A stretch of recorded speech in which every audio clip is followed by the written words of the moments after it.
আছো? আশা করি ভালো আছো।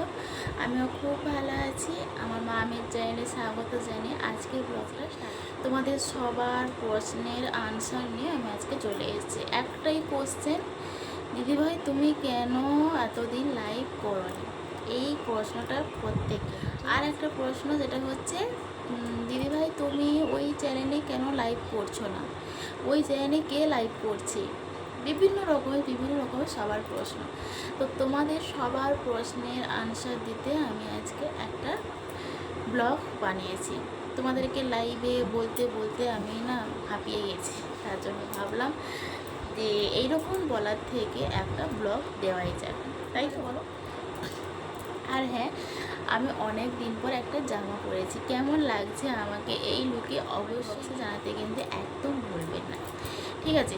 আর আমি কিন্তু অত সাজগুজ করি না, আমার অত সাজগুজ করতেও সিম্পল, আমার যেরকম স্কিনকে সেই রকমই স্কিন, আর একটু জাস্ট লিপস্টিক নেই, এর বেশি আমি কিচ্ছু সাজগুজ করি না। তোমরা তো বিশ্বাস করবে কিনা আমি জানি না, সত্যি কথা বলছি, আমি জাস্ট এইটুকুই লিপস্টিক নেই, আর মানে ভুল ভবিষ্যতে ইচ্ছে হলে কাজলটা ইউজ করি, না হলে ইউজ করি না, এরকম একটা সাজবো। একটা সিম্পলের উপরে কিছু একটা নেই, কিন্তু এখন ভিডিও করবো বলে কিছুই নেইনি, যেটাই ছিল সেইভাবেই চলে এসেছি। শুধু চেঞ্জ বলতে কি, এটাই শুধু চেঞ্জ, ঠিক আছে? তো যাই হোক, অনেক বক বক করে ফেলেছি, তাহলে তোমার প্রশ্নের উত্তরটা আমি দিয়ে দিই। এই যে উপরে দেখছো আমার আগের চ্যানেল, মানে এসএস ফ্যামিলি, এই চ্যানেলটা আমি রোজ ভিডিও দিতাম, রোজ লাইভ করতাম, ভালোই ভিউ। চ্যানেলটা ভাগ্যক্রমে মনিও হয়ে যায়, ঠিক আছে?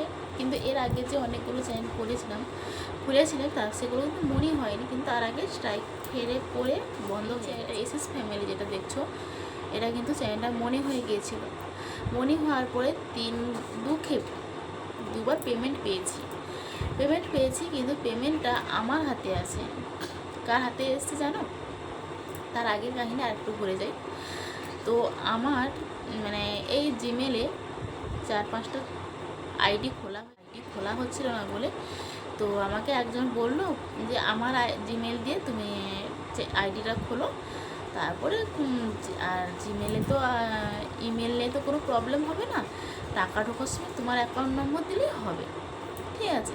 তো ওদের ঠিক আছে, কোনো প্রবলেম নেই। বিশ্বাসটা আমি খুব করেইছিলাম, আর অতটা যে এইরকম বাড়াবাড়ি যে হয়ে যাবে আমি সেটাও কল্পনাও করতে পারিনি। হয়ে গেল, তো ওর জিমেল দিয়ে খুলেছিলাম, তো চ্যানেলটা মনে হলো। তো মনে হওয়ার পরে অ্যাকাউন্ট নম্বর দেওয়া হলো। ও বলছে, আমি তো বললাম যে আমার অ্যাকাউন্ট নম্বর দেখেছে, হ্যাঁ বলছে যে হ্যাঁ দাও। আমি ওকে দিয়েছি আমার অ্যাকাউন্ট নম্বর, কিন্তু ও আমার অ্যাকাউন্ট নম্বর দেয়নি, ঠিক আছে? কিন্তু আমাকে ওকে বলছে যে তোমার অ্যাকাউন্ট নম্বর দিয়েছি, ওরা নেয়নি, কেননা আমার জিমেল দিয়েছি তো তার জন্য তোমার অ্যাকাউন্ট নম্বর নাকি নেয়নি। ও এইরকম মিথ্যে কথা বলছে, কিন্তু আমি সত্যি কথা ওর কথাটাই আমি বিশ্বাস করেছিলাম। সত্যি আমি এতটাই বিশ্বাস, ও আমাকে এইভাবে যে ঠকাবে আমি জীবনেও কল্পনা করতে পারিনি। তারপরে ওর অ্যাকাউন্টে টাকা ঢুকলো, আর তার মধ্যে মাঝখানে একটা স্ট্রাইক এসেছে, ঠিক আছে? আমি সত্যি কথা বলতে, আমি সাদামাটা মানুষ, অত ইউটিউবের সম্বন্ধে আমি কিচ্ছু জানি না, আমি একজন গ্রামের গৃহবধূ, আমি এত কিছু জানি না, ঠিক আছে? তো তারপরে তো বলছি নাকি যে স্ট্রাইকেই নাকি টাকা কেটে নেয়। তখন ভাবলো হবে হয়তো, আমার তো জানা নেই, যেহেতু আমার যে বিষয়ে জানা নেই, যে যেটা বলবে সেটাই আমাকে বিশ্বাস করে নিতে হবে, তাই তো? সেই রকম হচ্ছে, ও বলছে যে টাকা কেটে নেয়, তাহলে হবে হয়তো। তো প্রথমে বললো 2000 টাকা এসছে, আমি ভাবতে পারো। তখন আমি ভাবলাম হবে হয়তো 2000 টাকায় হয়তো আসে, আমি তো জানি না। তো আমি কিন্তু সত্যি কথা বলতে, আমি ওই 2000 টাকাটা পেয়েই আমি খুশি ছিলাম, খুব খুব খুশি ছিলাম, আমি মন থেকে বলছি, আমি ওই 2000 টাকা পেয়েই খুশি। কেন জানো?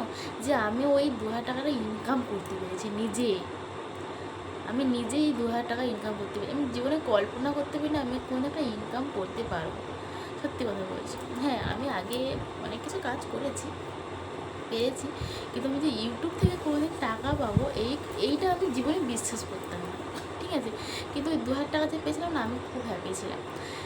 তারপরে একজনের সাথে পরিচয় হলো আবার, ঠিক আছে? নতুন একজন, একটা ভালো মানুষ, ভগবান বলে না, মানে লোকে বলে না স্বয়ং ভগবানই আছে। তো আমাকে একজন বললো যে তুমি কি 2000 টাকাই পেয়েছো ইউটিউব থেকে প্রথম পেমেন্ট? আমি বললাম হ্যাঁ, ইউটিউব থেকে 2000 টাকাই পেয়েছি। কিন্তু ওরা বললো যে না, 2,000 টাকা তো পাওয়া যায় না, প্রথম পেমেন্ট বেশি আসে, 2,000-এর উপরে আসে। আমি তখন বললাম কোথায় আমার স্ট্রাইক এসছে তার জন্য টাকা কেটে নিয়েছে। ওরা বলছে স্ট্রাইক গেলে কোনো টাকা কাটে না। স্ট্রাইক এলে নাকি কি হয়, প্রথমে মানে ভিউটা কমে যায় কিন্তু টাকা কোনো কাটে না। ওই যে আমার অ্যাকাউন্টটা খুলে দিয়ে গেছিলো, যে আমার অ্যাকাউন্ট নম্বর দেয়নি, তার অ্যাকাউন্ট নম্বর দিয়েছিলো, তাকে আমি ফোন করলাম যে এইরকম এরকম ব্যাপার। বলছে না তুমি কিছু জানো না, ওরা তোমাকে মিথ্যা কথা বলছে জানো। তারপরে আবার যে যার সাথে নতুন পরিচয় হলো তার হাতে আমি কথা বললাম, তো বলছে দেখো আমি তোমাকে ডিটেলস দেখাচ্ছি। তো দেখার পরে তখন আমার বিশ্বাস হলো। তৃতীয় পেমেন্ট কত এসেছিলো জানো? 3,000 টাকা। ও পেয়েছিল 20-25 হাজার টাকার মতো পেয়েছে। আমাকে এইরকমভাবে ঠকিয়ে দিয়েছে জানো। তার জন্য আমি চ্যানেলটা বাদ দিয়ে দিলাম। মানে আমি অন্য লোকের কাছে গিয়ে আমি সব পাসওয়ার্ড সব কিছু চেঞ্জ করলাম, কিন্তু ও এতটাই ধরিবাজ, এতটাই চিটিংবাজ, মানে বাজে। ও আবার জিমেলে গিয়ে মানে ওর যে ফোন নাম্বার দেওয়া ছিল ওখানে ঢুকে ওর জিমেল সব আমার ফোন থেকে আউট করে দিয়েছে, কম্পিউটার থেকে এবার আউট করে দিয়েছে। তার জন্য আমি আর মানে ওই এসএস ফ্যামিলিতে গিয়ে আমি যে কিছু মানে বলবো সেই বলার মতো কিছু নেই না, আমার কাছে তো জিমেলটা নেই, বলতে কিছু নেই। তাই আমি আর তোমাদেরকে যে বলবো যে আমি আছি আমার এই চ্যানেলে এসো, ওই চ্যানেলটা আমি বাদ দিচ্ছি, আমার কাছে নেই। তার জন্য ভিডিও বানাবে কি, টাকা পাবে কোথা থেকে? টাকা তো আর পাচ্ছি না। ফ্রিতে কত টাকা ধরে নিয়েছি, 50-60 হাজার টাকা মতো ঝেড়ে নিয়েছি, ফ্রিতে টাকা পাচ্ছি না। তার জন্য ও কী করলো, অন্য কাউকে দিয়ে, যারা চেনা জানা কেউ নেই, ওই চেনা জানা লোককে দিয়ে এখন ভিডিও বানাচ্ছে। প্রথমে একজন রোগা করে মহিলা এসেছিলো, একটু কালো মতো রোগা করে মহিলা এসেছিলো, তিনাতে ভিউ আসে, কেউ পছন্দ করেনি, তার ভিউ আসেনি বলে আবার একজন সুন্দরী, তিনিও দেখতে ভালো। আমি যে কারোরকে রূপ নিয়ে যে আমি একটু খারাপ বলছি তা না। তারপরে আবার একজন মোটা সোটা সুন্দরী মহিলা আসলো, সে আবার ভিডিও বানিয়ে বলছে, সে আবার লাইভে কি বলছে জানো, বলছে নাকি আমি তার বোন। কোনো সূত্রেই আমি তার বোন নই, ঠিক আছে, কোনো সূত্রে বোন, আমার কোনো বোনই নেই, ঠিক আছে। আমি নাকি মারা গেছি, কত রকমভাবে কম বলছে, মিথ্যে কথাগুলো কীভাবে সাজিয়ে বলছে দেখছো তো। এইভাবে মানে এতটাই খারাপ লোক থাকতে পারে। যাই হোক, আমার এটাই বলার ছিল, এই জন্যই আমি ওই চ্যানেলে লাইভ করি না, ভিডিও ছাড়ি না, আর ওই জন্যই আমি ওই চ্যানেলটা বাদ দিয়ে দিয়েছি, ঠিক আছে। এটাই তো ছিল। আর একটা কথা বলি, যারা দেখছো অথবা কেউ যদি মহিলা আমার ভিডিওটা দেখে থাকো, তাদেরকে বলছি তোমরা আমার মতো এরকম ফাঁদে কেউ পড়ো না, কাউকে বিশ্বাস করতে যেও না হুট করে। এরকম বললো, আমার মতো বোকা যারা আছে তারা হয়তো সত্যি কথা বলছে, এরকম বিশ্বাস কেউ করো না, মানে একবারে বোকা বানিয়ে দেবে, আমাকে তো পুরো বোকা বানিয়ে দিচ্ছে। আর এত পরিমাণে কষ্ট হচ্ছিল, আমি একটা মাস খুব কষ্ট হয়েছে। আমি এই যে টমাটো না একদম ভুলতেই পারিনি, যে আমি এতগুলো টাকা ইনকাম করতে পেরেছিলাম। আমি জীবনেও কল্পনা করতে পারি যে আমি এতগুলো টাকা ইনকাম করতে পারবো, এতগুলো টাকা ইনকাম করতে পেরেছিলাম আমি, কিন্তু আমি নিজের হাতে পেলাম না। এটাই আমার সবথেকে বেশি কষ্ট ছিল। আর আমি কাজ করছি, ও সব টাকা লুটে নিচ্ছে, এটাই আমার সবথেকে বেশি কষ্ট ছিল। কী করবো বলো তো। যাই হোক, এটা মেনে নিতে হবে, আমার ভাগ্যে এটা ছিল হয়তো। সবাই বলছে যে দিদিভাই এর থেকেও তুমি বেশি টাকা ইনকাম করতে পারবে, সবাই আমাকে সাপোর্ট করছে। তোমরা আমাকে এইভাবে সাপোর্ট করো, ভালোবাসা দিও, এটাই তোমাদের কাছে চাই। আর কি বলবো আমি কিছু বুঝতে পারছি। ঠিক আছে, তো সবার পড়াশোনার উত্তর সবাই পেয়ে গেলে। আর তোমাদেরকে বলছি, কেউ কিন্তু কাউকে এরকম বিশ্বাস করো না, আমার মতো এরকম ঠকে যাবে, তাহলে বিশ্বাস করো না।